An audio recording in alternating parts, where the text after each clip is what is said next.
Most people never sit long enough and quiet enough to get beyond themselves. So, we talk a lot about this in the workshops that we do. Most people, they get up in the morning, they get out of bed, they brush their teeth, they take a shower, they use the toilet, they look in the mirror, they get dressed, they drink coffee out of their favorite mug, they drive to work the same way, they see the same people, they do the same things. For the most part, they're on a program, an automatic program. And that program is the same program as the day before. So if you keep doing it over and over again, your future is more of your past. And so the body, you wake up in the morning and it goes through a series of routinized behaviors and thoughts and emotions. And there's not a lot of room for the unknown to fit in there because the program's running. So we could say the body's in the future based on the past. So the body's never in the present moment.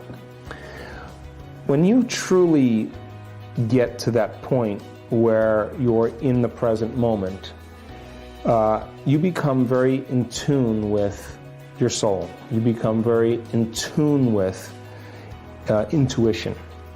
You become very in tune with a sense of self that isn't driven by the emotions that keep us regulating an identity or a personality. So I always say anything different is good. Mm-hmm. And if you're getting the same thought every day, like, I need to leave this relationship, or I need to move to this city, or I need to change my job,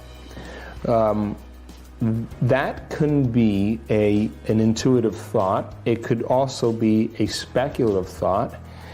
But for me personally, I like to ask for feedback in my life. In other words, I always say at the end of my meditation, okay, well, if my future is that, then I need a sign to let me know that that's the direction I need to go.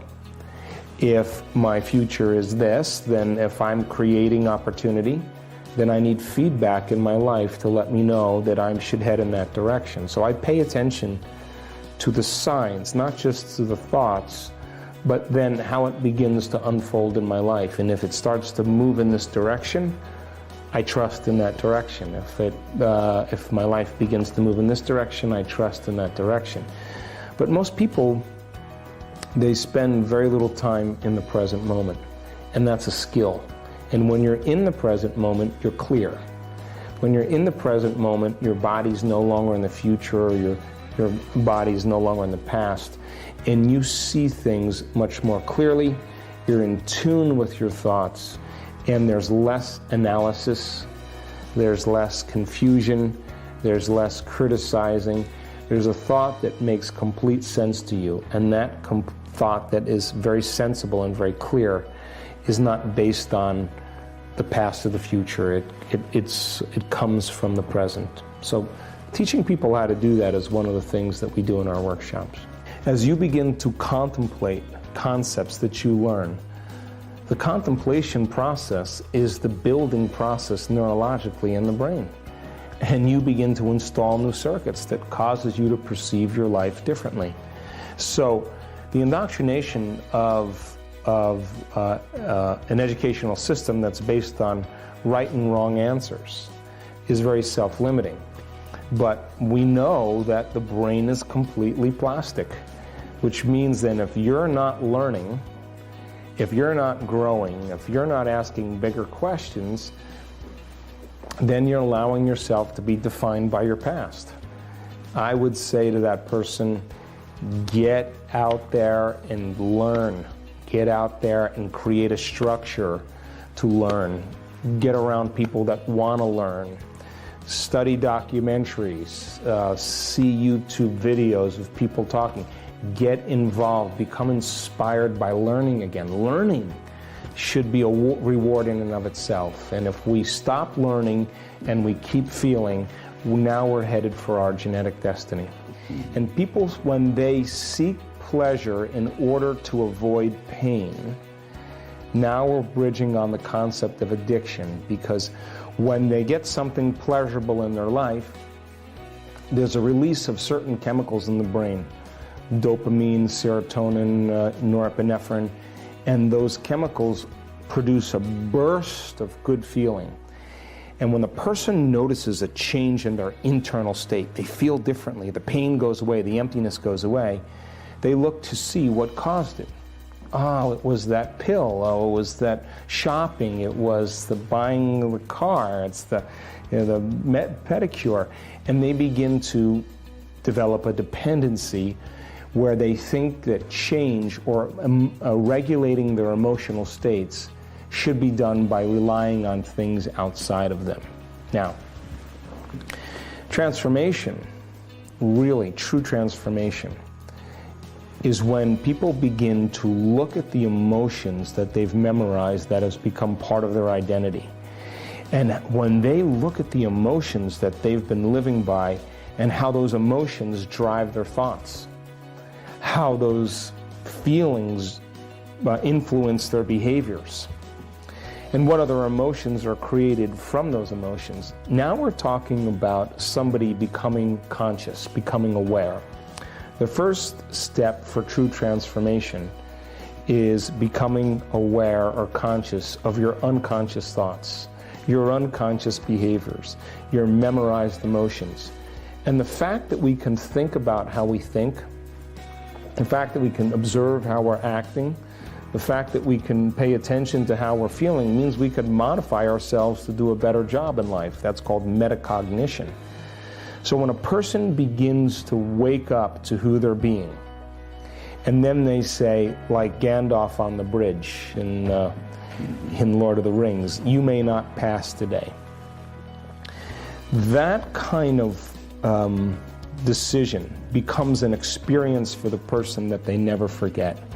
That kind of willingness to change is when they transmute those survival emotions into elevated emotions. And those emotions, because they're addictive and emotions are the record of the past, then for the most part, the body as the unconscious mind does not know the difference between an experience in your life that creates an emotion and an emotion that you can fabricate by thought alone. To the body, it's the same. So a person who's living in anger every day or sadness in every day, their body as their unconscious mind is believing it's in the same past conditions 24 hours a day, 7 days a week, 365 days a year. The body's in the past. So when a person takes that emotion and literally denatures it and turns it into another emotion, the freedom from that addiction, breaking the chains from that emotional addiction, is called self-love. Is called joy. Now there's a liberation of energy. The person is in love with themselves, they're in love with their life, and they say, that was so worth it. And all of a sudden, they look back at their past, and they say, I would never change anything in my past because it brought me to this present moment. And when you can look back at your past that way, then the past rolls up to the present moment, and now you're beginning to experience true freedom. I really hope you loved this video and it was helpful. So please help me make it more popular by giving your thumbs up, commenting it and sharing on the social networks with your friends. And now it's time for our daily Complete the Quote challenge. If you're new to this, your job is to complete the inspiring quote we choose for you and write the correct answer in comments below the video. If you can give us the right answer first, you're the winner of this daily challenge. In the previous video, we had a quote that belongs to Dr. Joe Dispenza. We were looking for two words. The quote goes like this: "We should never wait for science to give us permission to do," and the correct answer was the uncommon. So, we should never wait for science to give us permission to do the uncommon. Congratulations to everyone with the correct answer, and to everyone who tried but didn't guess the answer. Today we also have the quote from Dr. Joe Dispenza. The quote goes like this: "When you believe in yourself, you believe." So we are missing for two words. If you know the correct answer, write it down in the comment section. Even if you're not sure what the correct answer is, try and guess, and find out the right answer in the next video. If you like this video and our challenge, give your thumbs up and share this video with your friends. Spread the word. And don't forget to subscribe and hit that bell button. By doing that, you'll get notification when my new video and new challenge is out. If you really like what we do here and want to support us, you can join our channel and our community for a symbolic fee and gain many other additional features. You can do that by clicking the join button next to the subscribe button, or you can click on the link in the description of this video. Stay good and have a great day.